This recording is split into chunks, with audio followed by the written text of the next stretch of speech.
Hey, it's Greg here with MaritimeGardening.com, and I'm just out here in the last light of the day.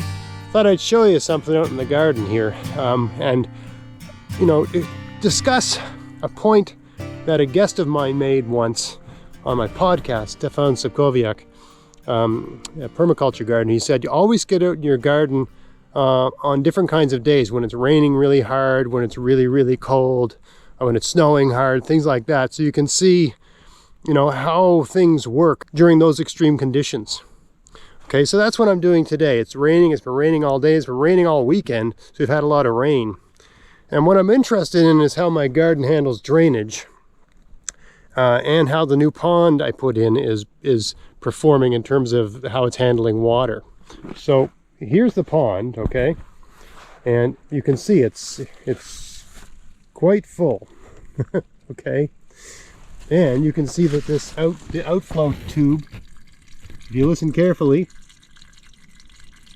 right, you can hear the water coming out of it, right? So because it's absolutely full, I know how high the water can get, and it won't get any higher than this because it starts coming out when it hits that height.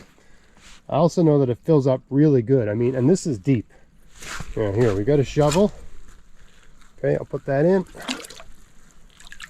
The deepest point, I think, is right there.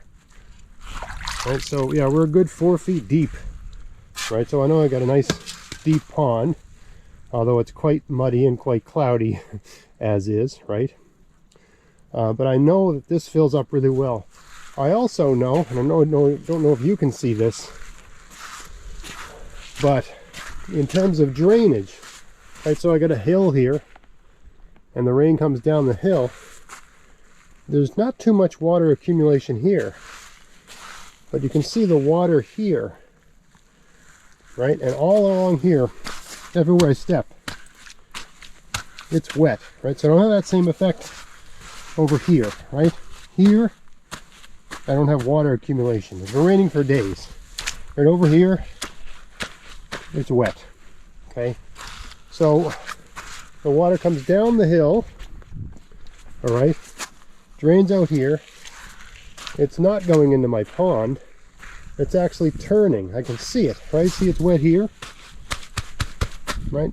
I can see the, I don't know if you can see it, but there's a shininess that goes that way, right? So what I need is some sort of weeping tile, or some sort of drainage, a French drain or whatever, some system that takes the water along this edge into the pond.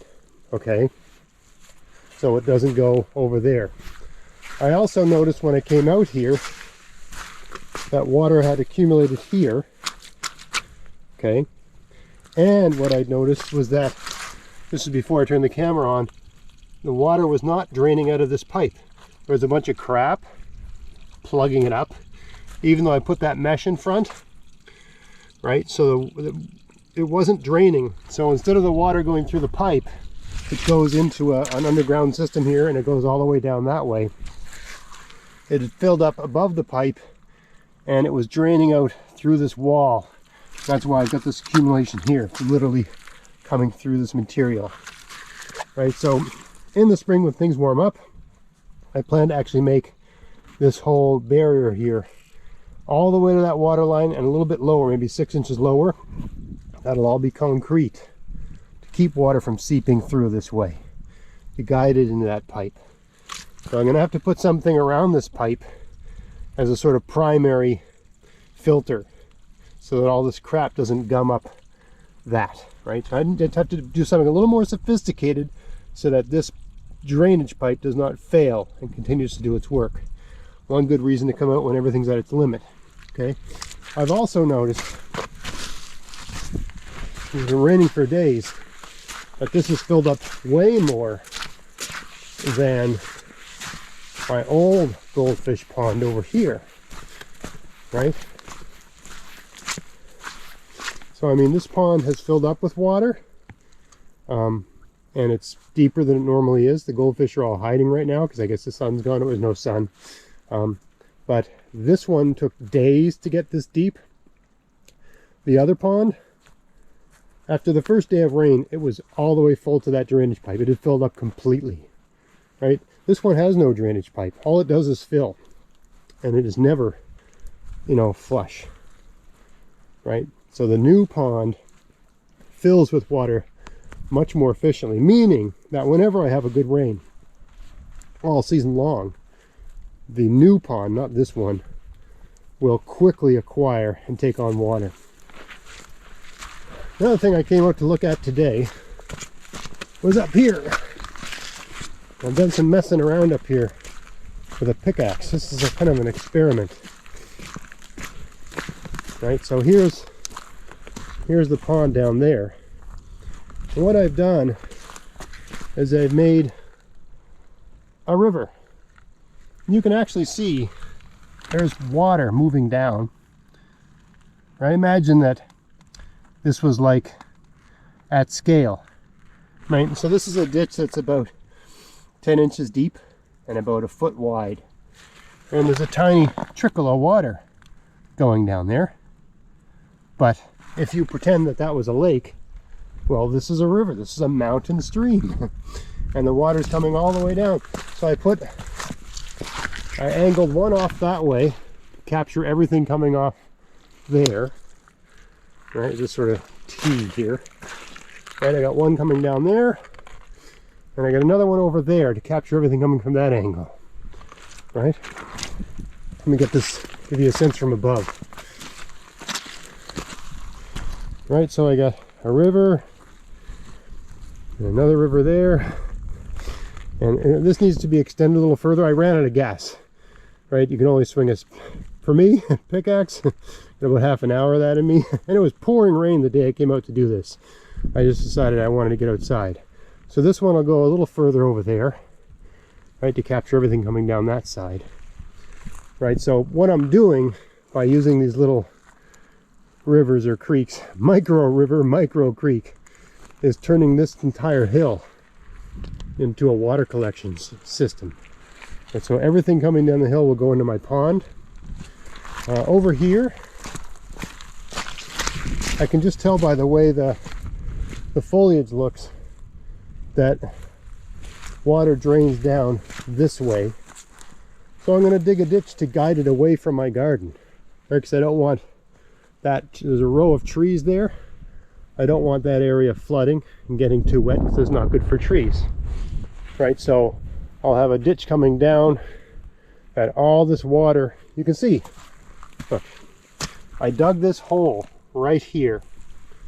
I thought there was water coming down here just because there's a unique sort of foliage here that isn't elsewhere, right? This unique sort of grassy stuff isn't anywhere else in the hill, and it was in a line. So I thought there must be water coming down here.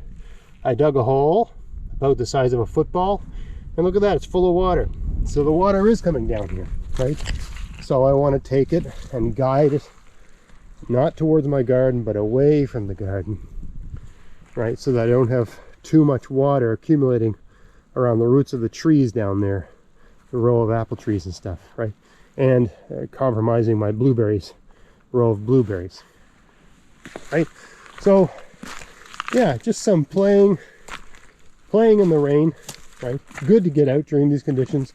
I wanted to come out today to see if this was actually collecting water, and it is. I mean, that doesn't look like much, right? But it's a steady stream. I can see, I don't know, I zoom in really close, you can see it's moving, right? So if you got moving water, you got accumulating water, and it adds up, right?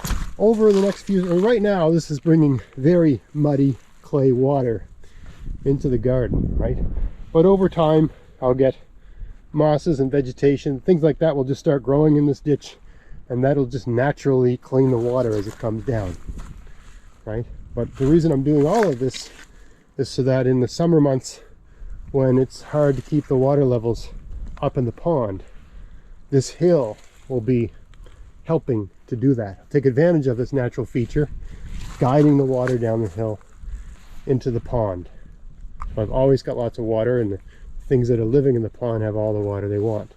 So yeah, just a little video at the end of the day, coming out, playing in the rain a little bit, seeing how the garden, the new garden space, the newly renovated garden space handles rain, handles drainage, making a note of where I need to add drainage in the garden so that the water is going where I want it to go and it's not going where I don't want it to go, to have a better pond, but also to have a better garden. It is very useful to be out in your garden when the weather conditions are adverse, so you can just see how that little system you've built responds to different weather conditions.